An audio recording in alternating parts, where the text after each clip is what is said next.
Oh, Louie dog. You gonna get them squirrels? Huh? Yeah. You want to tell them about the 257? It's a quick update on the 257. So I was right about the starter recoil starter. It just somebody didn't know what they were doing whenever they put this new pull string on there. I needed to twist it tighter, and now I got plenty of length. It's great. Works, it works perfect. But I got to do a quick update on this thing. So I was about ready to go whack off with it. Yeah, I like saying that. It's fun, right? I got the good chain on there. It's not touching that axe, by the way. So, anyways, I'll better move it just in case. So the chain that I use for the whack off for the bigger saws with the 3/8, this is actually a Husqvarna X Cut. So, anyways, it's new, and I've been keeping it sharp as best as I can. And whenever I don't do anything like this, chain doesn't get used on anything but the whack offs. That's it. Same thing. I've got one for the 325 too. Now it's a steel chain, but the chains aren't what we're comparing, so who cares? Anyways, point is I got it all set up. I was about ready to go do a whack off, and I started tuning it a little bit more, and I noticed something. So the high side, I actually turned it all the way in, and it was steel rich. So something's going on. So before I make a final judgment call on this saw about it being meh, clearly I got to do something. I got to get into there to that carb. I don't know what's going on. It's like the needle isn't long enough to close up the high jet.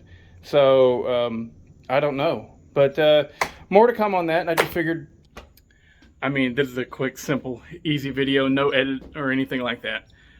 So I figured, why not just go ahead and do it? Anything else I can tell you while I'm here? It does feel really nice and light in the hand. For it being 57 cc's, if it could have the power of a 57cc saw, what I think it should have, because as it is, I mean, really, it's no different than my 53cc Husqvarna 55. It's about the same, and I don't know, it should be more than that. Anyways, want to have a look around? That's the 305 that in past videos I've said is actually in really good shape.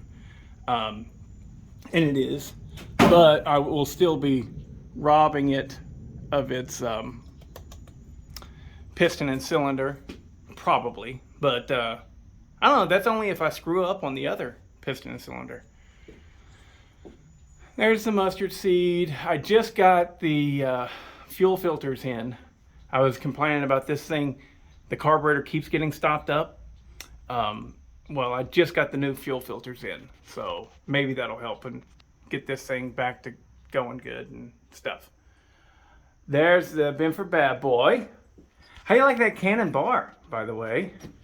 If you guys were wondering about the Cannon bar, which maybe you were, maybe you weren't, I picked this up off of Billy up in Conway, New Hampshire, North Conway, East Conway, I don't know. It's right there on the border of Maine, close to Freiburg. Look him up. It's called Wood in Saws. Wooden saws. So, because he's got wood and he's got saws. He's got a great showroom with all kinds of cool saws. And he sells Cannon bars. Very reasonably priced as well. But this one is a 24-inch, and it's a dual pattern. It has the Husqvarna small pattern, as well as what clearly, I mean, I don't know the numbers right offhand, but it maybe, you know what, let's just pull it down, get it in the sunlight here.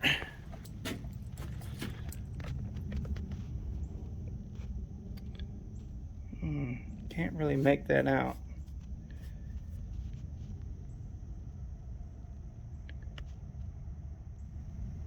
There we go.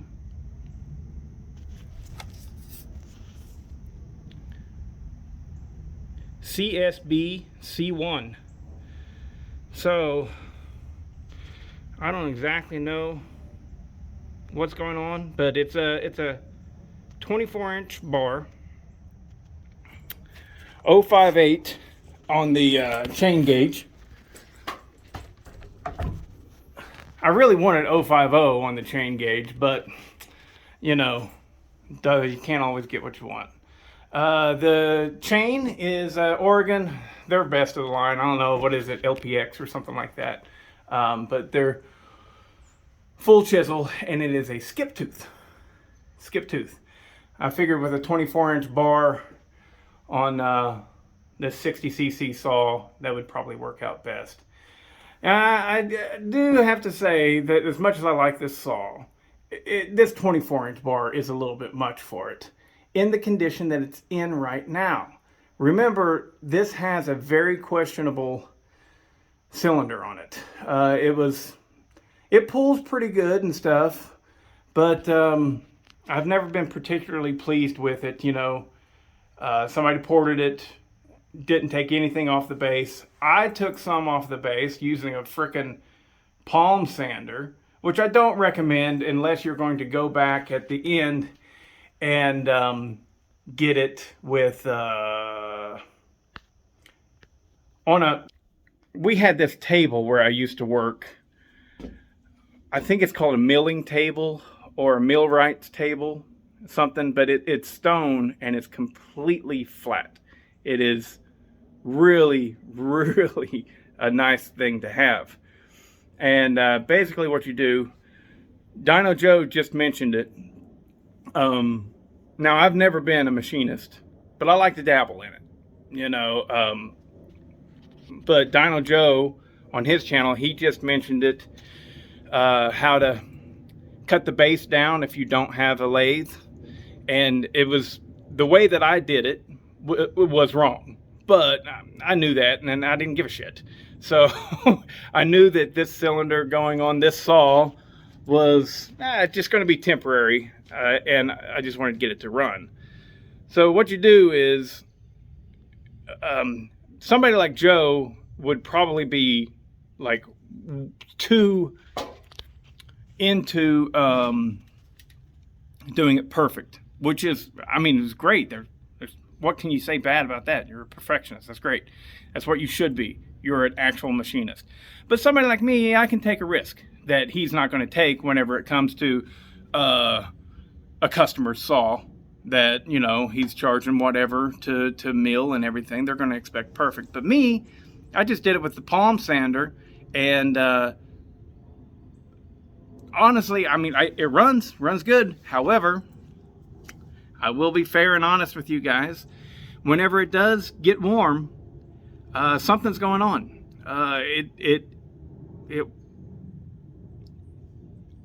I guess there's really nothing else to it. It develops an air leak somewhere, and I can only guess it's because of the way I did the base of that cylinder. I don't know. The plan with it is I've got good stock cylinders now, and I'm going to throw a stock cylinder on there, and then see if that problem goes away. If that problem does go away, then that tells me, yes, I screwed up the base of that cylinder. However, again, all of this stuff has been in my head, and it's been a plan for months, like at this point going on a year, probably close at least. So the deal is I don't care if I screwed up the base of that cylinder, because I know that eventually I'm going to get to where I am messing with the squish band. I want to get there. I can mess with the squish band, and then if the base of that cylinder is messed up, well, let's say I took 20 thousandths off the squish band. All right, that's all the way at the top of the combustion chamber.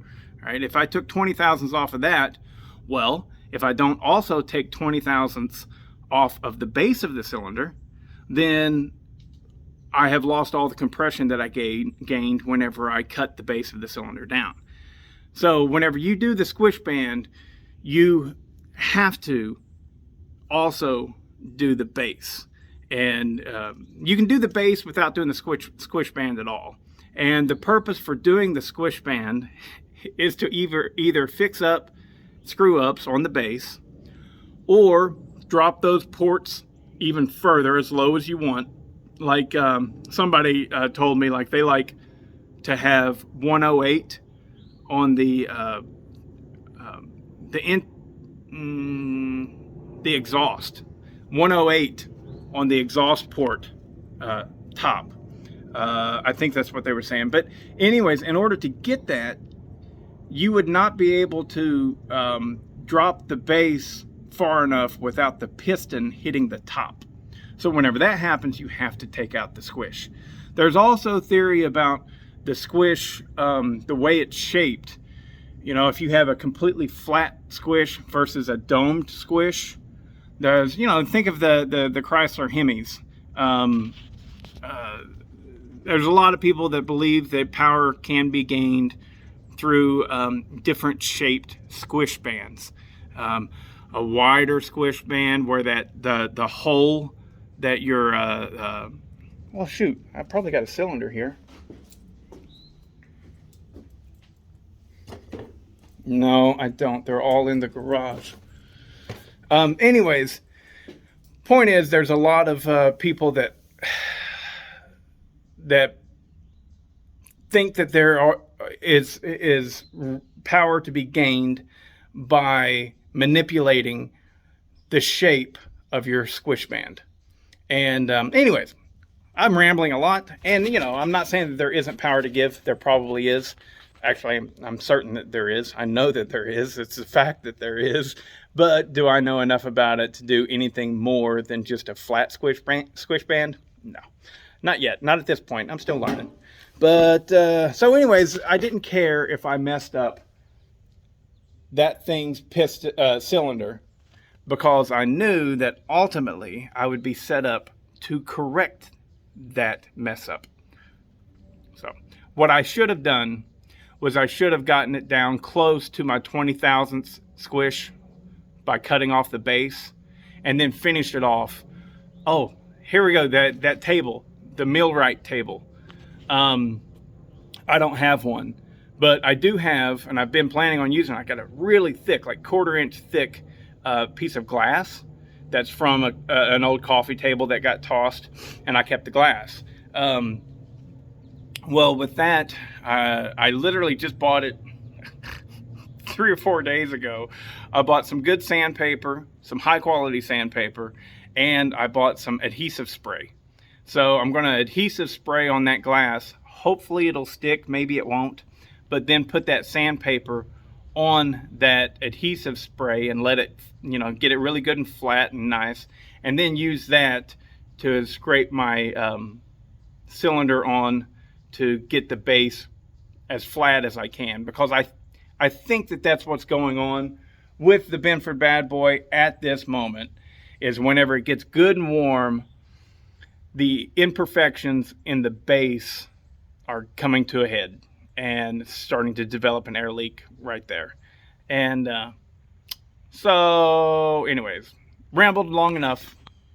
Maybe you like this video, maybe you don't. I've got to tear into that 257 now at some point, see what's going on with that carburetor, because clearly if you turn that high jet all the way in and it's still rich, there's a problem. So I got to get it sorted out before I do a good true whack off with it, and then I can make more of an assumption on whether or not, you know, how good it is. I don't want to, though. I don't want to work on the thing. I just want to sell it. But integrity.